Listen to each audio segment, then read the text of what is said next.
Welcome back to another episode of the 2234 podcast. I'm your host, Swain. Make sure y'all like, comment, share, subscribe on all social platforms. And today I'm joined by a special guest, man. Introduce yourselves real quick. What's up, man? It's your boy Legit God. It's your boy Backfield Hustlers, also go by Clay. For sure, man. Tell them boys where to follow y'all and where to get at y'all before we start. Man, you can follow me on all platforms, social media, AFE_Legit God, and then the link in my bio to all my other pages right there, man. For sure. A lot of people already know me. I'm from the Mo. Fuck with my boys for sure all the time. 2234. But most of y'all kind of know, tap in with me with the GlennBaby.Clay. You already know on the Mo side for sure. You already know. But also on my content page, I am a cameraman. You go ahead and tap in on the Backfield Hustlers. That's Backfield.Hustlers for sure. Okay, bet. So shit. Tell me how you came up with your name, bro, and like how you market that out there. So first off, a lot of people always be like, man, like what's AFE? Mm-hmm. So my brother, he's a rapper. Okay. So his friend group, they always went by the union. AFE, it stands for all for everything. That's hard. So people just be like, AFE. Yeah. It's really an acronym. So all for everything, and then _Legit God. Yeah. And then, the reason why I call myself Legit God is because, everything I do, God has been legit in my life through my ups and downs. So, serving a legit God. So I'm just like, hey, that's my name right there. Yeah. So tell me, like, I don't know if you found your purpose, but like, what do you feel like your purpose is, like, within what you're doing? I think my purpose is creating avenues for not only myself, but for my people, and especially the Black community, and showing them that it's possible to create different avenues within yourself. To create avenues that's outside of just sports and rapping and stuff like that, but you can do it from a business standpoint as well too. Because I'm an athlete myself. Played against y'all boys high school and stuff like that, and went to college and played ball. But in college, I got the thought like, man, is there something else I could be doing with my time, like besides partying and playing ball? And then really just getting deeper within myself to really find out, the avenue that it really is. Because, the world, generational wealth is like the only thing we all should really be focusing on and passing it down. That's a fact. That's just where I got it. How you end up, because we all play sports, right? How did you end up like pivoting, being in that sport and like pivoting like, damn, like what I'm gonna do after this? Well, I think it's crazy because in college I played ball at Centenary. Okay. And so that's in Shreveport, Louisiana. And then I was like traveling back and forth like 4 hours, come back to Houston, do work, travel back on Sunday to make practice. Yeah. And then it kind of got like exhausting. So I'm like, man, what you gonna do? And then my cousin, he played at NSU, and had a chance to go to the NFL, but he wound up going the business route. So seeing somebody that close to being able to make it and still choosing to go the business route and seeing what he did for his life kind of just opened up another perspective for me. For sure, bro. Because when you say like showing others that it's other routes, not only for you but for others, like that's a monumental thing, and I don't think the past generation showed us this, so we kind of like are figuring this shit out, you know what I'm saying, through the technology advancement and just seeing what others are doing, whether it's not sports but business, real estate, going into media, doing just all type of things, like, and that's kind of what this platform is for, bro. It's a whole different, we live in a whole different, world now. Like at first first you couldn't connect with somebody from the other side of the world. Now you can hop on Instagram and get a business started on the other side of the world. Yeah. So it's about the perspective and how you seeing it. And if we don't see the perspective within our communities, then we ain't never gonna see it. That's a fact, bro. That's a fact. I will be a devil's advocate for what you was talking about. You was talking about like the old heads a little bit. Yeah. I'll play devil's advocate for them a little bit. One thing I do notice, like within people itself, when you're forced to do something compared to when you have a choice to do something, it's totally different. So back then, they didn't have really a choice to make things happen. So naturally, all the things they did was naturally with each other because that's the only people they had. From nowadays, it's a little more different. You can tap into different more people, if it's Mexicans, all the things like that, or whatever the case might be. You're talking about getting help or knowledge from and things like that. From the past it was either you have to help each other out because either we all make it or nobody make it, compared to what the things that we kind of have to confront nowadays. So I think it was naturally what they had to do was instinct more than they actually knew what they was doing. You know what I'm saying? So I think that's why I don't think they really knew either, right?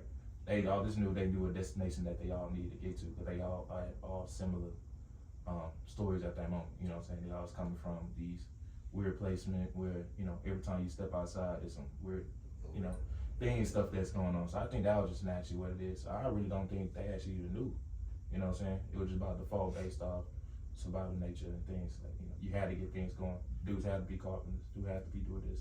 Dudes had to pass things down because there was no money coming nowhere else, or there was no one else willing to give you funds for stuff. You know what I'm saying? And I honestly think because I'm gonna combat that. Yeah. I honestly feel like the information was there, but they didn't feel like they matched a certain criteria to jump off of the ledge. They felt they were already doomed from the beginning because of, you know, any past things that our community went through. You know what I'm saying? Yeah. And I honestly feel like the knowledge was always there, but it was just like, well, we gotta pay these bills. And it was more of a family knit thing, other than like more than like now. Now it's like, you know, dog eat dog world, whether you family or not. It's like you gotta find your way. But I feel like back then, once somebody got some knowledge, they were honestly like too scared to make a move or to be that outcast or to be down for a little bit. You know what I'm saying? Well, it was true consequences back in the day, I would say, too, as well. A lot more stricter than what today is now. Now, I think our consequences are strict as well now, but it looks different, right? I think when you made a decision back then, that crazy erupt your whole family structure for what was going on. Even though there was a lot more, you know, community-based back then as well, right? So there was people, you know, because, you know, there was people, black people that was fighting on the other side instead of what they own, but they made that decision for what they family for, you know what I'm saying? It protected their family compared to worrying about the whole community, things like that, which a lot more people nowadays are thinking nowadays more than the community base, I would probably say too. Yeah, it's more community based than family, bro. Honestly, bro. Okay. Clay, tell me how you came up with Backfield Hustlers and that brand. Well, you actually relate to it a little bit. Backfield also came from Coach Banks. Okay. Here. You know, when Coach Banks say backfield, you know what's happening. That work about to happen. Yeah. That's where all the ain't nobody touching the field. I didn't even peep, bro. Yep. So that was the main thing that came from me. So shout out to Coach Banks as well. You know, probably one of the greatest coaches that ever came through. And stuff like that. It was just stuck in my head. And I kind of moved. I was pretty known in the area for sure, but that was mainly because of what I did, not mainly about what I spoke about. Yeah. So I looked at myself as a person that's always like in the backfield, even though I'm always at the scenes. People always hitting me up where to go and all that stuff like that, but I was always in the background. The things I was never like trying to be spotlight on things because that wasn't my character to a certain degree. So that's why I also went for Backfield Hustlers, because, you know, we grinding that backfield all day. You know what I'm saying? So, bro, you just don't know how my mind is blue right now, bro. Because I don't think a lot of people understand we went through that fucking work in that backfield, bro. Different. Backfield Hustlers, man. Bro, oh my gosh, bro. Like, the shit was hectic, nigga. Crazy. On heat advisory days, they don't give a fuck. We gonna get back there and get that work, bro. We was having like 2 or 3 days in the summer where we wasn't even allowed to even do that type of stuff. Yeah. If people would have reported, they would have got Marshall would have got in trouble a couple times. Yeah, bro. Hell yeah. We were doing stuff that school wasn't supposed to be doing, so I mean that just showed through the track team and everything else too. Those results. So That's for sure. crazy. I had a cold track team for sure. And that all came from Backfield. That all came from Backfield. Because bro. even so, it was even guys because they had a rule where if you didn't play no other sports, you had to do track, or even though you wasn't gonna compete, you had to go at least come see Banks, right? Yeah, And if Banks didn't think you was ready to be on the track at least, he would hit you on that backfield and he get updates every day because he'll either go back there or he'll send people to check on and have their checkoffs. You know what I'm saying? You had your checkoffs, what you have to do and stuff. And then when Banks thought you was good enough to be on the track, you come over here. But mainly that made from all other sports, from football to track and all that stuff, that work was on that backfield for sure. So anybody know would relate to that backfield work, that's definitely, you know what I'm saying? That's sacred back keep there. that shit going, bro, because that's some monumental shit. A lot of people don't know about that work, bro. Yeah. And a lot of athletes came out of Marshall and during that Banks time. Like D Wash, I don't know if y'all know about D Wash, T White, all them, Brady's bro. back and all that. Before Banks was there, it was a mediocre school. It was a mediocre school, bro. Sports was just sports. Yeah, it was that. But when Banks got there, bro, it was like speed. And I don't know what the fuck he did or like his motto, because I mean I had him on the episode, but it was something about like us relating to Banks to where we really didn't give a fuck about getting that work or like doing whatever he asked us to do. Of course that shit was a lot, but that shit like molded us into the day, into our hustle today. You know what I'm saying? Like, this is just me speaking. I honestly feel like whoever came through that era, we got a different type of motivation. It's that blood, sweat, and tears. Yeah, bro. It's just like some kind of don't stop by any means. You know what I'm saying? You gonna get there eventually, but you gotta keep grinding it out. Shit gonna pop up eventually, bro. So that was a good one, bro. Yeah, man, for sure. So tell me, what made you get into promoting and like how? I don't know, cause I feel like that's a interesting lane. You know what I'm saying? First, like I actually saw my vision with it because I'm like, man, I'm like partying, doing house parties, but I'm like I'm networking with people. People always like hit me up, like, hey, what you doing this weekend? I'm like, shit, like, I'm just going to this, like thinking like just doing me. And then I started looking at the promoting pages and different clubs and kind of saying like what's really in the clubs, like the partying cool, but people not really seeing the real resources that's coming through the club. Like, you having A-list celebrities, doctors, lawyers, this whole different type of world coming in and out of the clubs. And a lot of people don't really realize, but business deals really do happen in the club, like more than you know. And so really just seeing that and really having a vision to really just go get it, and just started it. Went to a meeting one day, closed that meeting, and then it's been downhill ever since. And I just been growing it. That's fire, bro. That's fire. Do you feel like it's a hard, I guess, lane to be in, or like you just gotta have your networking on point? I mean, I feel like really anybody can do it, but you gotta know your why. Because if you just hopping in there thinking that, oh man, yeah, I'm about to just go up every day, it ain't all what it's cracked up to be. Right. You gotta really go in there with intentions and knowing why you networking with this person, why you talking to this person, why are this group of people coming with you that day, like, and said, that vision, because you know it be tired days, it be days you won't be feeling like going into the club or going to network, but you gotta do it.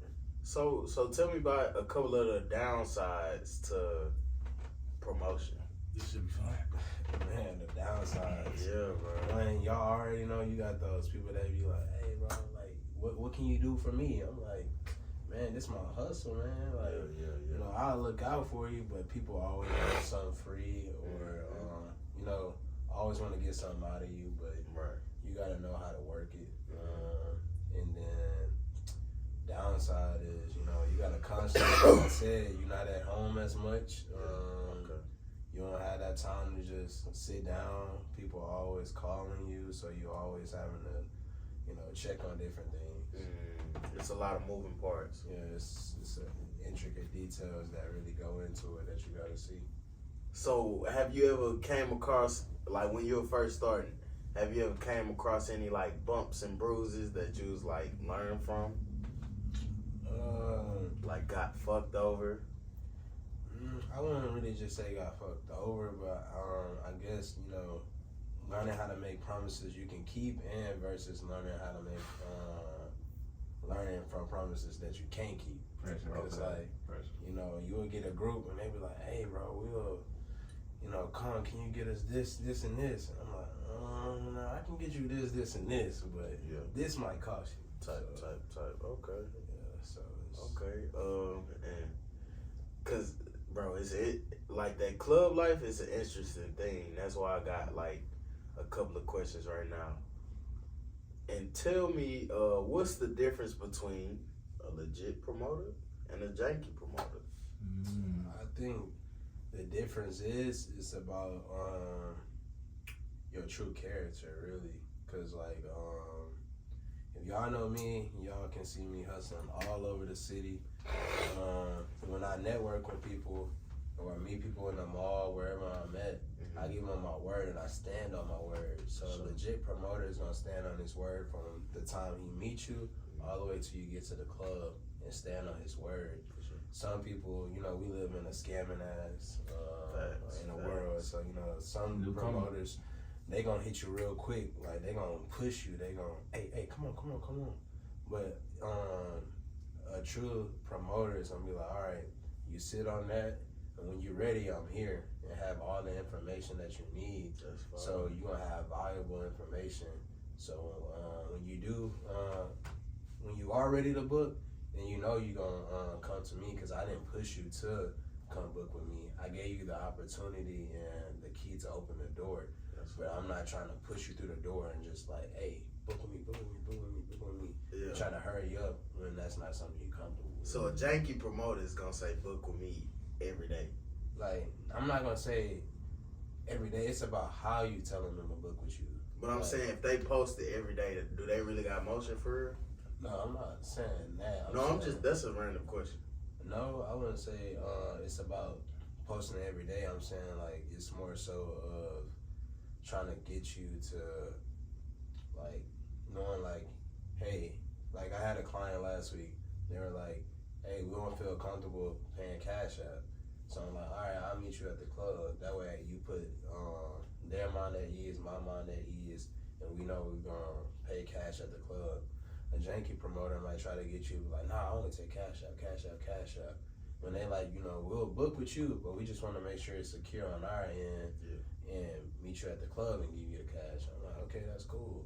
So that's like the difference between a good promoter and a bad promoter. Okay. Clay. Yeah. So tell me about like, I don't know, getting into photography or videography and like what made you want to do that? Number one is probably because it's subjective. It's nothing that someone else can take away from you. I think that was probably the biggest point. You was talking about sports earlier, and like that transition and stuff like that. I had a pretty hard transition at one point. I feel it. And I guess I had an idea, you know, what I could have been doing, but nothing that was passionate enough, you know. So the camera work gave me an opportunity to really know when tapping myself, because this is content that I put out through my lens, my look, whatever how I want to convey it. And it's good to have feedback and also to get like the bad feedback as well. Even though, you start doing something new, people will be a little more vague and they answering. A lot of people just like to see you doing stuff. Yeah. But I like camera work because how subjective it is. It's not about anything towards, camera work does have rules now. It does have rules. It has this thing where you want to, but you can break those rules if you have the intentions of knowing what you wanted to do with it. You know what I'm saying? So tell me, like, what's a trash photo? A trash photo? Well, necessarily, I would say something a trash photo. You might say underexposed, overexposed. Something that just is too much. Yeah, or overly edited, overly saturated, or things like that. Not really good composition. Like it's not fitting in good. Yeah. It's a confusing picture maybe. Like people don't like. You might have a picture of something cool downtown, but there's a lot going on. There's nowhere to focus at. There's no focus point. That's fine. But like I said, rules are meant to be broken in these realms. It just depends. Are you being intentional on breaking it, and what's the reason for it? So I wouldn't necessarily say there's an actual bad photo. But, because I figured you was going to say that because it's subjective. It is subjective, very. But tell me like a time where you was like, what the fuck is this? That was actually the first day I started shooting. I went out with a brother of mine. He's from LA actually. Shout out to John. He worked downtown now at a corporate office, but I played ball with him back at school, and he knew I was starting my camera shit. I just bought my stuff, like everything I done cashed out, spent like crazy bread on it and stuff. And I went out to do street photography. I told you before the interview I started with street photography. And first day I came back, bro, that was the most like depressing, like business session I ever did. Like I ain't had you felt like you wasted money. Oh my God, yeah. First day just downtown, paid a whole bunch of money, make sure I have valid parking, walking down the street all day. It was a hot day, it was a humid day. Sometimes in Houston, even at nighttime, that shit's still humid. Ain't no cool air, so I feel like I was just working like a dog. I'm like, damn, first day was ass, bro. Like not even one. Yeah. But then it got me to a point where I just kept editing them, and just refreshed it, kept doing it again. And that's the good thing about starting off. Yeah. There's no pressure towards having something for a client, just like that. This is strictly you. So I kept going to edit, and then I eventually had some pretty good solid photos. I had one that people reminisce the most about. It was like a whole bunch of street lights involved. I did a picture down the railing where the transit comes downtown, but I changed all the lighting to like pink, blue. It was real dark. That's fine. It was kind of like it was kind of weird. It felt like something like from what's that game on PC that people be playing, Watch Dogs or some shit like that. It's not Watch Dogs, it might be something else. But it's like real colorful. It's like real sci-fi-ish and stuff. And that the feeling that hell gave me, I was like, okay, a lot of people resonate with that and shit like that. So I definitely had some photos that was questionable. Have you, all right, because I was getting to that, have you ever had a client to like not be pleased with your product? Or at least they wasn't honest with me, at least, right? Necessarily, I would say no. I think the only thing about people probably wanted a little bit more content through, like a little more pictures, stuff like that. But I'm really big on not giving out real bad edits to me. Something I feel like I put time in, I couldn't figure it out. I'm completely dumping it. But I'm also the same person that will have, let's say I went for the shoot, when you pay for this, we got this stuff locked down, did the whole shoot, and you might think I gave you a lot more than what you paid for. Well, I'm here to give you all the good content. I don't gatekeep photos, videos, anything like that. If I have good content of you, I'm giving it. After I did a shoot for whatever, it was a part, maybe a little preview I dropped. I gave that to Shawty. She didn't pay for nothing from me, nothing like that, but I found her through one other promoters that we were sitting with. I said, yo, do you have old girls content? I got it, and we had a cool video, and I actually got probably like almost 1,000 views on my reels recently for the past 2 weeks right now. But that was just some content I just gave to her, you know what I'm saying? That was just, it was a good shot to her throughout the vid, and I did that stuff. I just like achieving good things and having people have good memories as well. That's fire, bro. And I kind of relate to that, because I mean, these interviews right now, as of now, they're pro bono, but it's good content. It's good, like, knowledgeable content to people could look back on and get a lot of knowledge and see these certain moments of me growing through the time of, you know, being consistent throughout this whole year, bro. I don't think I probably missed like 3 weeks out of this whole year of making content. And it's just seeing the growth from the starting of last year. I think I was still filming a couple episodes before the year got started. Starting the last year to now, nigga, we down there in December. You know what I'm saying? And it's just like a capturing of moments every week. I could be up, I could be down, I could be level-headed, and that's really honestly the beauty in like working, because you see your growth, you see what you fixed on, you see where you were fucking up totally, you know, in the beginning, and to where you come to now, and it's a complete 180. You know what I'm saying? Yeah. So yeah, man, I definitely believe in like giving out good content, bro. Let me see.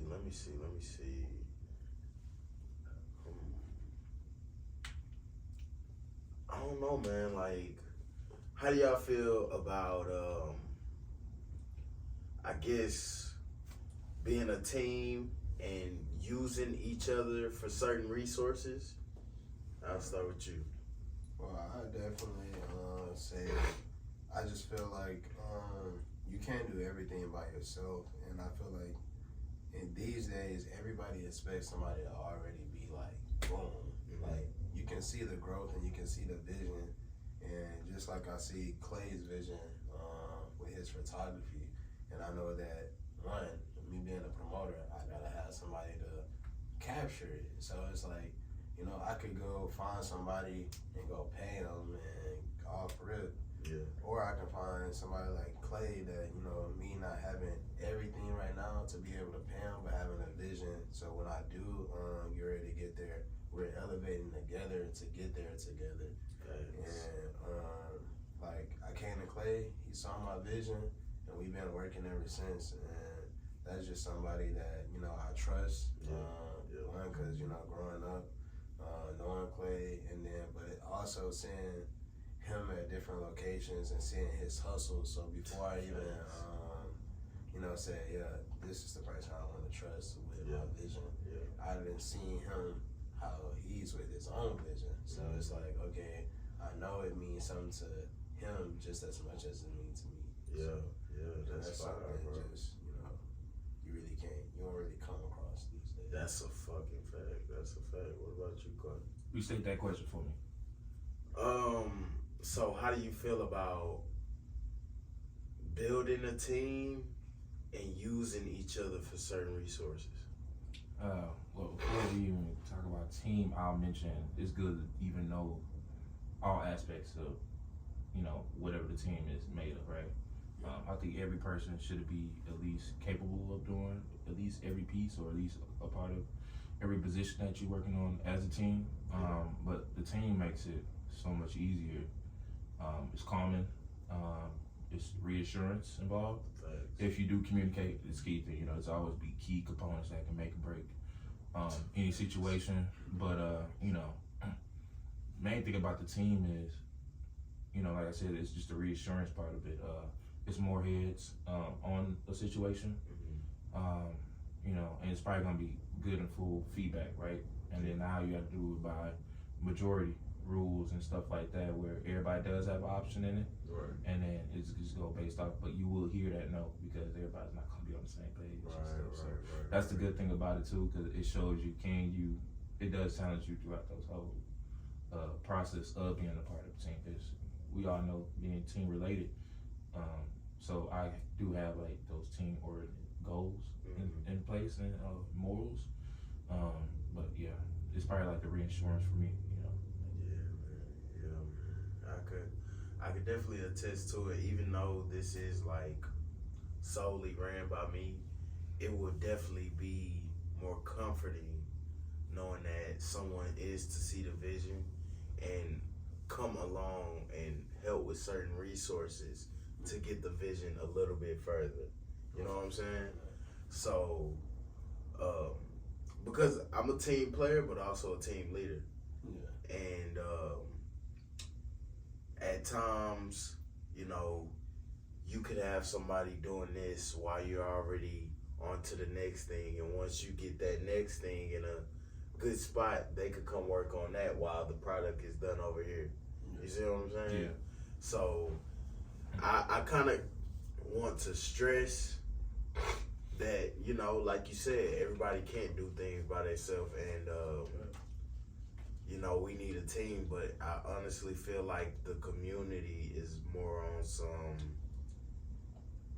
I'm gonna reap all the benefits. Yeah, it can't be that, man. You know what I'm saying? It's like, that's like, you know, bucket full of crabs and all the crabs trying to get out, but, you know, as long as that one crab get to the top, reach down, pull the other crabs out, we all come out the bucket. That's but, it, bro. You know, a lot of people don't think that way these days. That's a lot of people want to just be the star, which we can all be stars in our own light. It's just about exactly. knowing your lane and how to play your part and being that star. Because I honestly think everybody wants the spotlight. You know what I'm saying? Instead of helping someone get to that spotlight and reaping the benefits of that. Because, bro, like say Drake, I'm sure the man standing next to him is making bank. facts. You know what I'm saying? The person who owns him or his rights or, you know what I'm saying? Whatever the case, making bank. Shit. The person who probably know Drake ain't broke. You know what I'm saying? Just because they can probably connect them. It's funny that you say Drake, because I was having a conversation with somebody, and it's this dude named Chubbs. Yeah, for sure. Yeah, he basically put Drake on and For stuff sure. like that. Mm-hmm. So, like saying that, like, you know, he was like Drake before Drake, basically, or some shit. And, you know, being able to be in connection with Drake is making him money in that sense. So Facts, bro. And I don't feel like he trips on the spotlight, but Drake's put him in the spotlight. yeah, You know what I'm saying? And a lot of people can't wait for that. They want to be the famous motherfucker off rip, and that's why we can't get teams.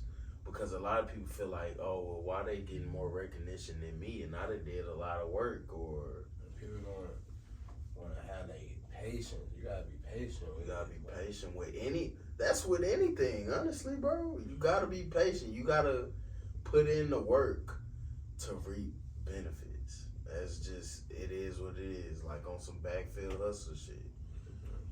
You gotta put in the work to see any progression or any success. You know what I'm saying? And just like with that shit, bro, I'm sure Devon A-Chain wasn't always Devon A-Chain. No. You know what I'm saying? Yeah. He put in work. He was disciplined. He stayed committed to the journey. And shit, now he one of the livest rookies in the league. No, for real. I also think that comes from people that actually haven't had true fulfillment in other ways before. That's a fact. Cause so they don't even know what the feeling of doing stuff like that, right? They Even really though- throwing shit at the wall and seeing what works. Yeah, like, so I think that's a whole another thing. Either if it's from, I don't know, parents, households, like, you can kind of see people's character through those situations. And Yeah. most of the time, the person who is seen the most is not necessarily the person who has got the deepest pockets. The most richest person is the person that you see the less. I promise you. You know, so That's it's just a fact. misconception. I'd probably say nowadays, and stuff like that, because there's a lot of content creators out here now. It's really like broke, but they are seen everywhere. They got the following. But they can't necessarily. They're not the ones paying for it. None of this stuff they got going on. They got other people assigning them and stuff, and they don't even happily rip any of the benefits of it. So it's just, you know, you gotta look through past some things sometimes. That's Look a past fact, through bro. shit, you know. But I mean, if they're in the spotlight, you know what I'm saying? The kids coming up don't know that. Yeah. Only the people in the background Yeah. know the workings. You know what I'm saying? The workings of everything that's going on. But if it's it's a lot of adults who have a kid mind. Yeah. You know what I'm saying? They don't want a vision of their own. They want to take somebody else's vision and see if they could capitalize on it. Yeah. You know what I'm saying? And we're honestly fucked, like I said. We just gotta unlearn. We just gotta unlearn a lot of shit, bro, because we need more entrepreneurial minded people. And being an entrepreneur is literally digging a hole from scratch, from ground zero. You know what I'm saying? Not coming to somebody else's hole that they already done dug. I'm trying to elevate it. Right. Get your shit started. Yeah, get your shit started and see what comes out of it. You never know. You might hit the diamond before I do. There was a picture that used to run through Twitter where it was like two people digging, and one person found the diamond, and he walked, but it was a pretty small diamond. Bro started digging through his stuff to see if there's gonna be more diamond, even though he had the biggest diamond right underneath his. That's crazy. Yeah, bro. That's what I'm saying. He stopped digging, went to his tunnel, and just kept digging through his, thinking he got the shaft, even though it was like a fat ass, the crazy biggest diamond right underneath him. So, yeah. You gotta stay disciplined with the things that you want. Man. Yeah, stay disciplined. I think it's just knowing what God got for you, truly. That too, bro. And you gotta feel it, bro. You gotta believe it. Like, you gotta know it's gonna happen. It ain't gonna be like, well, maybe, you know. You gotta work towards it, be committed, stay disciplined, and it's gonna happen eventually, bro. It's not on your timing. Everybody think it's on their timing, or I'm going by this calendar, or I'm going by my age. Bro, life ain't got no manuals. It ain't got no manuals, bro. So, honestly, we just need to stay our path because we came out that pussy solo. No, facts, and we gonna leave you solo. Solo. Like, for real. Shout out to the twins out there, though. Shout out to the twins out there. But even they came out solo. They ain't come out the pussy two heads at a time. Some of them. Two heads? Few of them. That shit, that mama strong. That mama strong. That's the one they at the end of it had to cut open. Like, all right, motherfucker, it's either like the big baby or two of them was connected to each Two other. at a time, Two bro. heads. You didn't hear about the one child with two twins where they heads was connected? Oh yeah, it was that too. But one of the doctors cut some off they wasn't really supposed to cut to, and when they separate the babies, one of them ended up not having a dick, and they both was boys.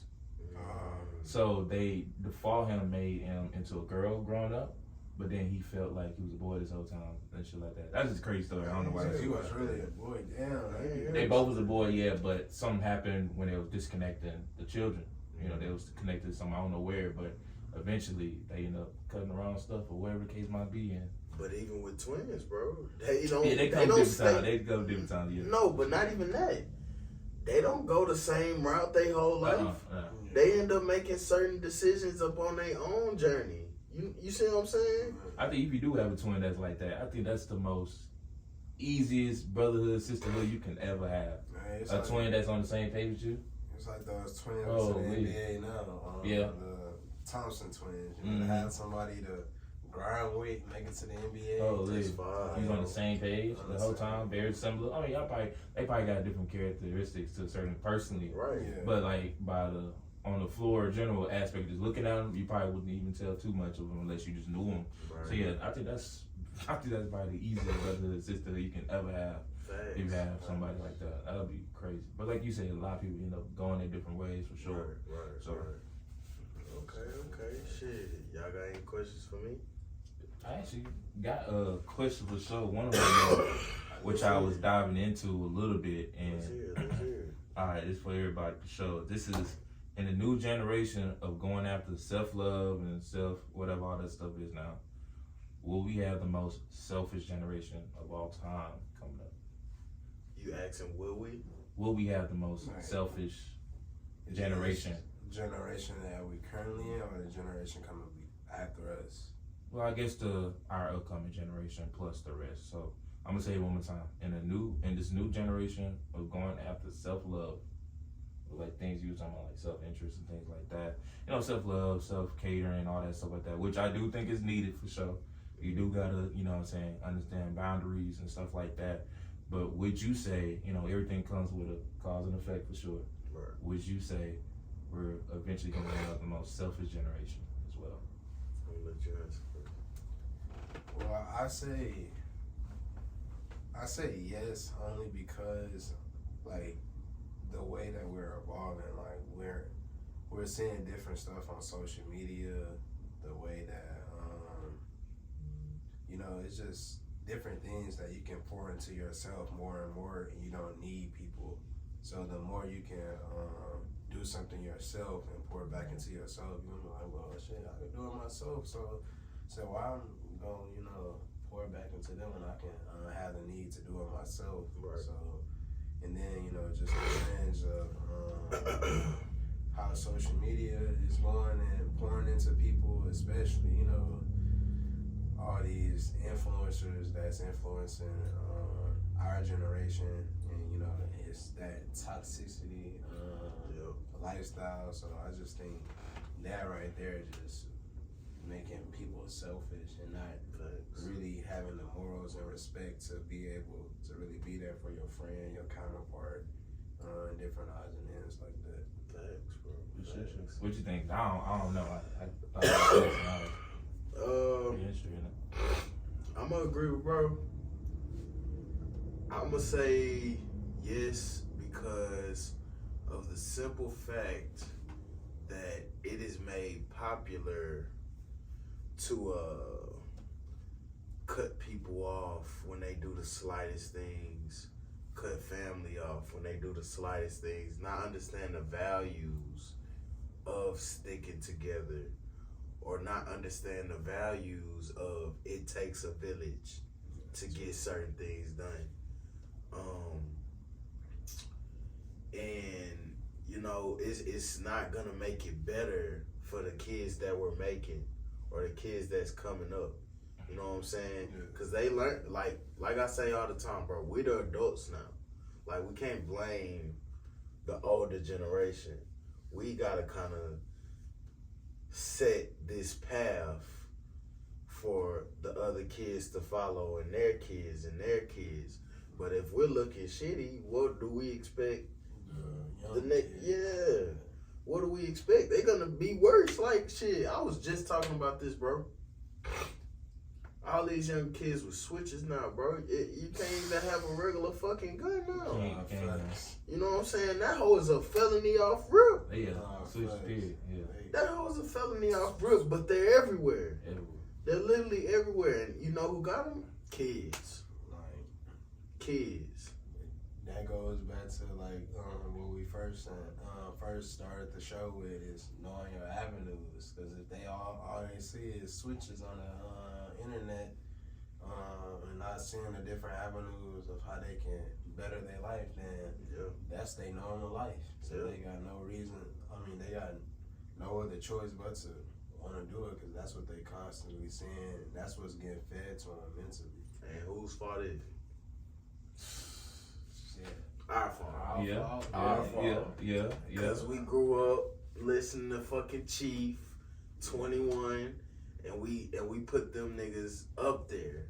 So their voices will be heard everywhere, and it's glamorized and shit like that. And we made the shit look cool. Meanwhile, the business shit look like white people shit, or it look like lame shit, or people doing like media and shit looks like lame shit. Don't no kid want to be lame or get talked about or get bullied, you know what I'm saying? Yeah, for sure. So they gonna be like, shit, well, let me pick up this switch real quick and be with my partners. They all got switches, shit. Let me go get some money. You know what I'm saying? And I don't know, bro. We really, like I say, fucked. No, we are. So I feel like we in our own avenues and our own routes, we gotta kind of reverse a lot of shit, unlearn a lot of shit, teach the younger ones to unlearn, or teach them what's really cool and what's longevity and what's gonna last. I think that really starts with, you guys like ourselves that really know the true vision and how we are as black men personally, because like we take 3 strong black men that's mentally there, physically there. What we hold a lot of power in our hands. We all stick together, but you know, you go get your squad, I go get my squad, he got his squad, and now we beefing and killing each other, and that's the only thing that they want us to do. Right, kill us. Off of the littlest shit. Off dumb shit that you gonna look back in 5 years and be like, was that even worth it? It really wasn't, but you know, just cause we don't teach young black men to be emotionally intelligent, so you know they making the slightest decisions that affect their life, and not only affect their life, but it affects, you know, their mother, their sister, father, brothers, just off that small 1 minute decision that cost you 30 years of your life. So and you affecting the other opposite side lives and they family lives, and you just never know what somebody means to somebody before, because you're not God at the end of the day. You don't determine who lives or who dies. You know what I'm saying? That's all in God's hands. So it's just like, I don't know, we gotta learn to be human first, because I think it's getting, like with social media, we're losing track of what being human is, because we're seeing all this unhuman shit. You see what I'm saying? So, yeah, bro, we just gotta get shit together, and it start with us. I believe that's kind of like what a base problem is. I think it's the morals, ethics. To be honest, I'll keep it 100 with you. Like, I really don't have I'll start with this. Like, my father's from, especially like my dad's side, from Indiana, Gary, all the way from East Side Chicago. Yeah. So I got a really like a different look on things as well. Like, to be honest, necessarily I don't really care about a lot of things necessarily they indulge into, but it's the moral aspects of knowing what's too much for you though, right? Yeah. Or let's say you are hanging with the guys, and let's say you is in the hood and all that stuff like that, but one of your partners, you know, since you're in the sandbox, you're not keeping them accountable though, right? Yeah. Let's say it's a situation, and let's say it's something that they do drugs or whatever the case might be, they push and all that stuff like that, but they pretty solid in the community though, like ain't nothing going on though, right? Yeah. You can be, people understand situations, but when there's something else that go past your morals, if it's money, if it's a certain amount of power over certain people, those when changes start to happen. When you start to do something out your character, you know what I'm saying? And things like in that fashion form. So I think a lot of people just don't have a lot of morals nowadays. You see a lot of people do a lot of things for money. You can see a lot of stuff like with the Jada Pinkett stuff, for example. Like, she rather cash out than actually see like your own man is like self-destructing himself and killing his own shit, which I do blame Will like 100% too. But like, you can see what people be willing to do, you know, for a certain amount of money, a certain amount of attention to a certain degree and all that stuff like that. So I think it's the morals part of it. Because I think you can keep thinking, like, bad stuff always happens in this world. It's about how you, now the only thing I'll probably say with drugs wise, probably certain variants of crack and all that stuff that extorted a lot of people and stuff like that. But outside of that, I think there's definitely ways to be, you know, productive in even bad situations, but not allow those ethics, your own ethics, your own morals, not get corrupted in decision making. You know, so I think that's what the problem is. And I don't really be tripping about the, you said emotional intelligence for young kids, but I think especially for boys, I think boys need to see how dangerous they can be though. I think we got a lot of boys that is emotional intelligent, but cannot defend worth nothing, right? I think little boys do need to see how dangerous they is. Not to a certain extent, you know, to protect the environment, especially you have 2-parent households, grandma, all that stuff as well, to prevent a lot of things from happening. But I think little boys do need to see the destruction to a certain degree, so they know how to use it, but they also know how to tone it down. So I think control people is better than people who know how to figure it out there down the road, and they don't even know how to even handle it because they've never been a part of it. So. Right. So peep this. This is gonna be my first time saying this on this platform, bro. Go for it. First time, get it. Honestly, we all need to stop drugs. Okay, Any type of drugs. For sure. Cigarettes,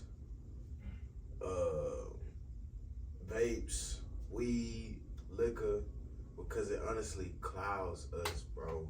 Like, now that I'm not smoking, I honestly see, like, how they fuck us over. Yeah, for sure. You got people go to the gas station every motherfucking day for this shit just to get away from their problems. Easily access. It's easily access.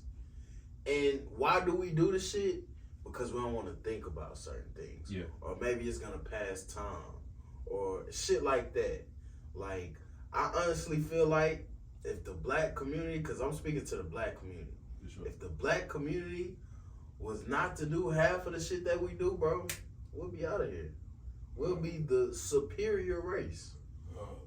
We are the superior. We are, but we kind of like got things that's holding us back from a lot of shit, because even with doing the shit, our minds is still up there. Yeah. You know what I'm saying? So if we are not to do it, bro, we'll be out of there. And I think our family values, our morals will be more intact because we will lean on each other for certain things. Like we wouldn't.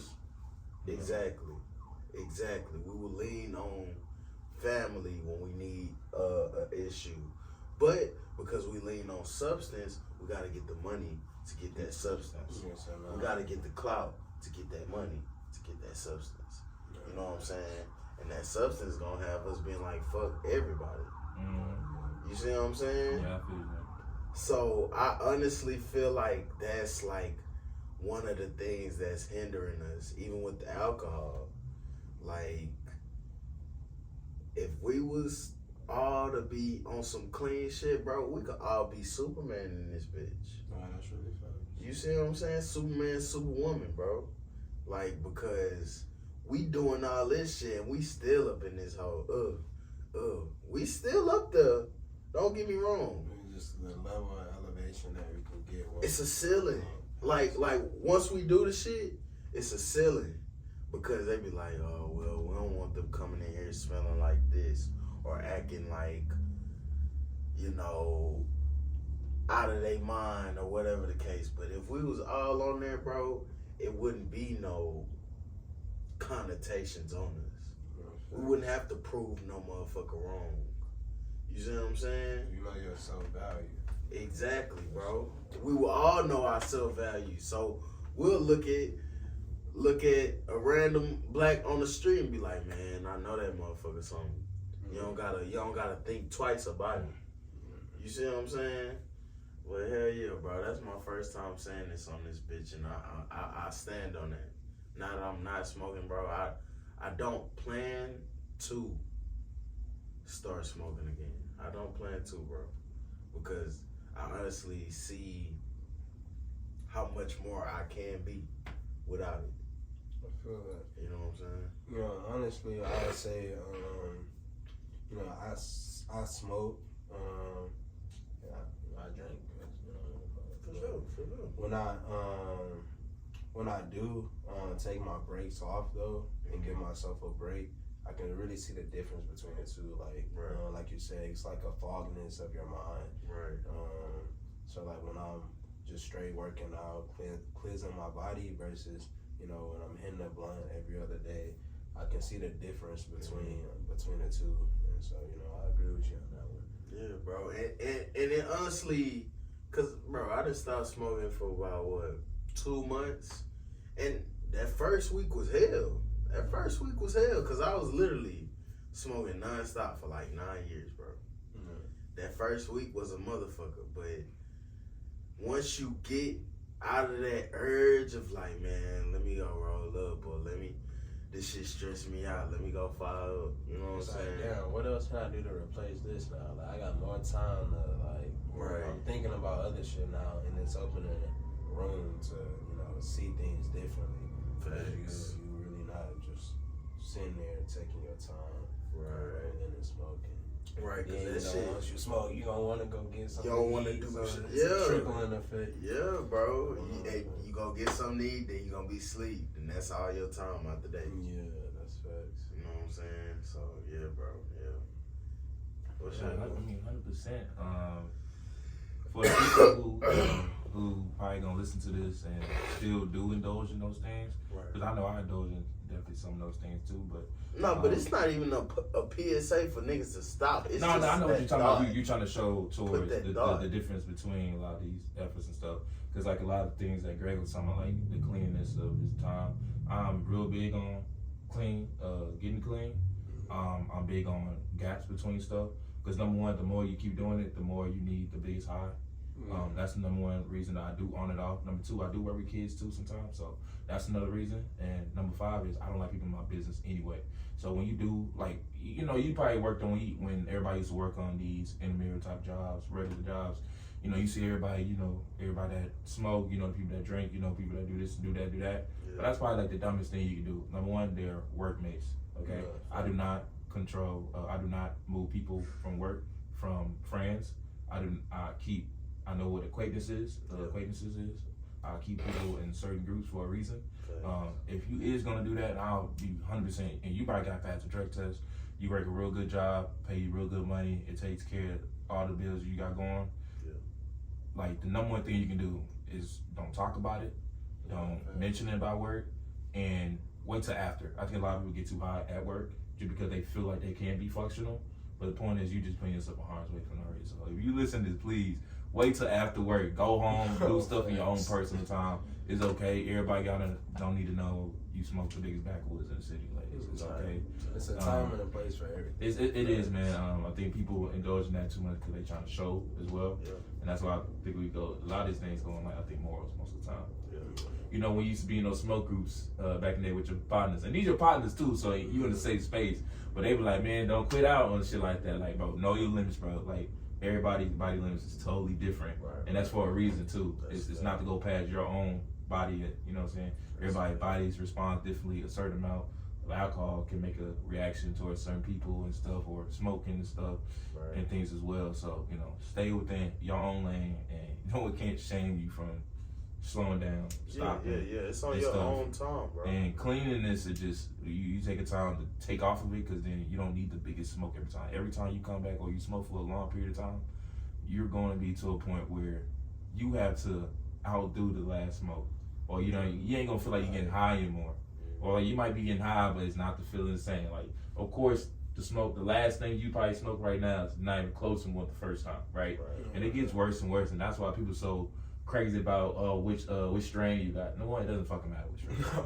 It doesn't matter. It does not matter. Okay. Honestly. A lot of the shit that these new strains anyway are not good strains. They're not organic anyway. So a lot of this stuff is just, you know. So I do have things like that. So I have those cleaning times too, when you just empty out your body, because it will help you out and you don't have to indulge in so much. Like, I got this from old people too, like the old people smoking.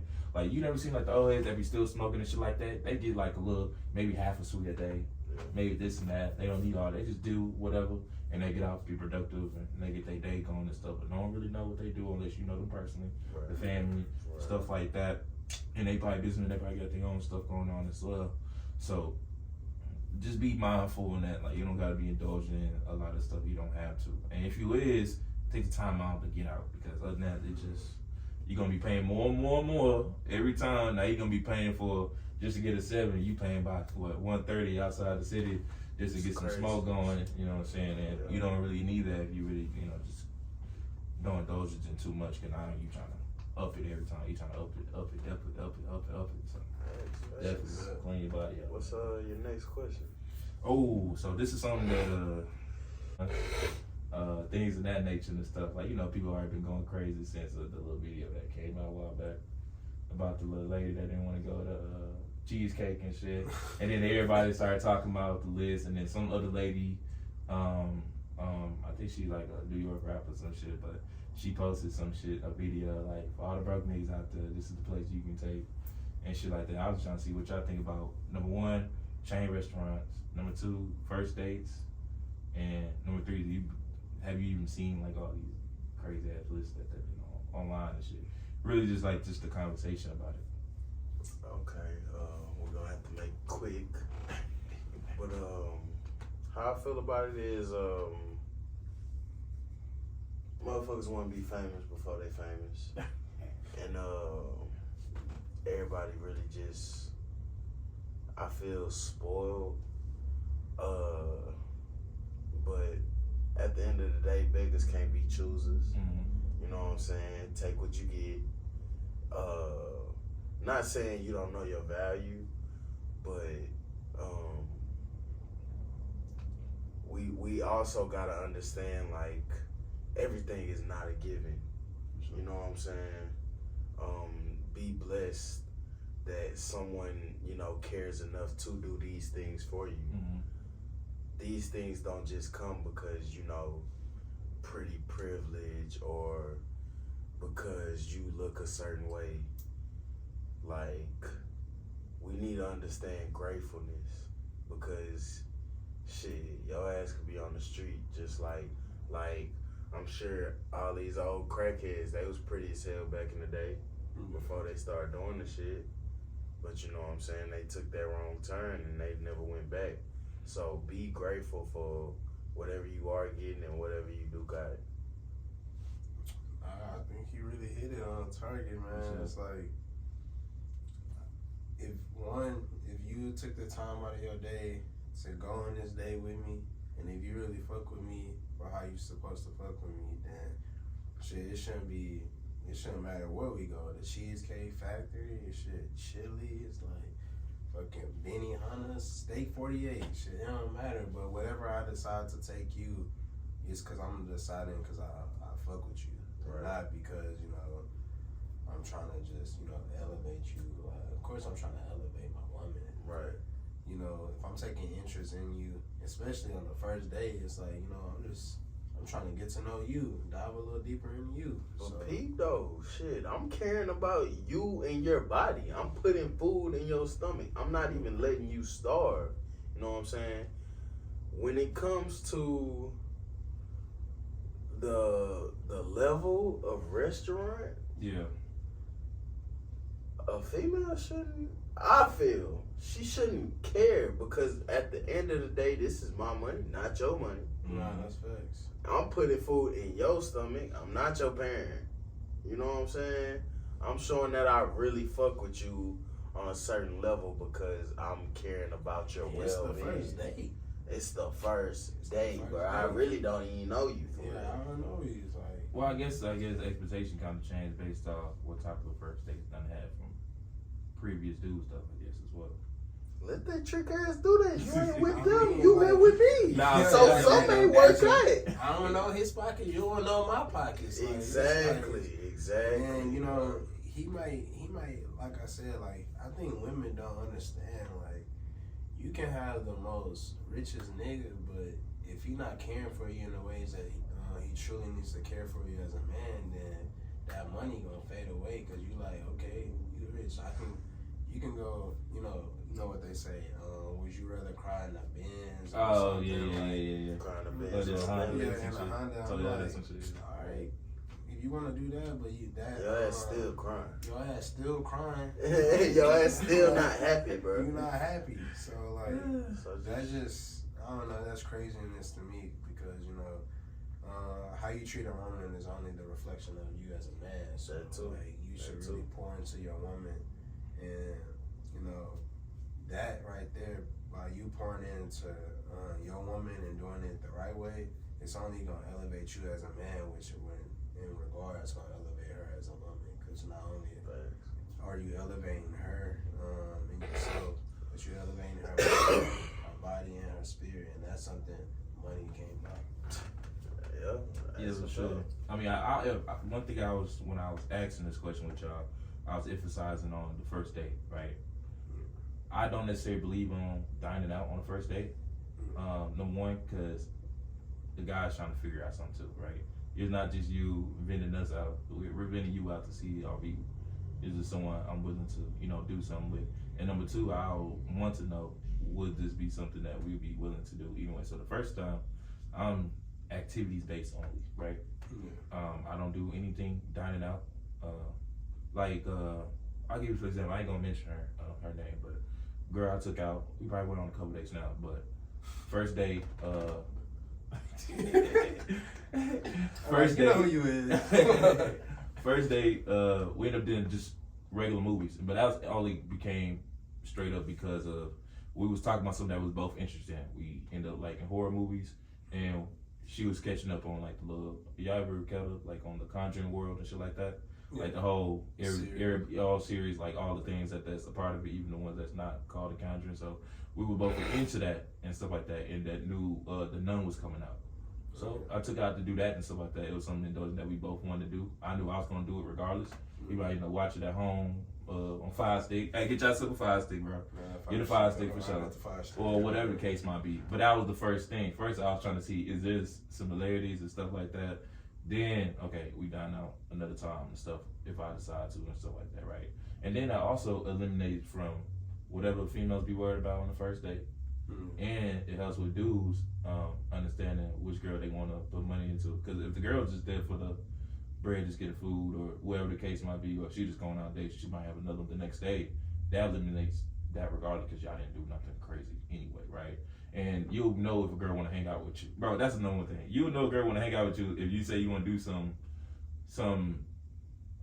I wouldn't say simple, but what's the word for it? Like, if you just do something productive that day, if y'all just going to go do some productive, and she still want to go, yeah, it might be a little creative and stuff like that. One thing, too, as well, like, I would say, I think some dudes get mixed up from girls that want money and some girls that just enjoy lifestyle.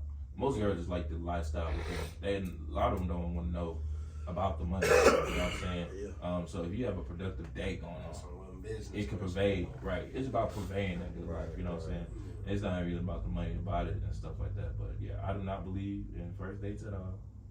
Not like at least not dining dates. Not dining dates. I do take girls out, but like we're doing something that I feel like we can actually indulge into. You know what I'm saying?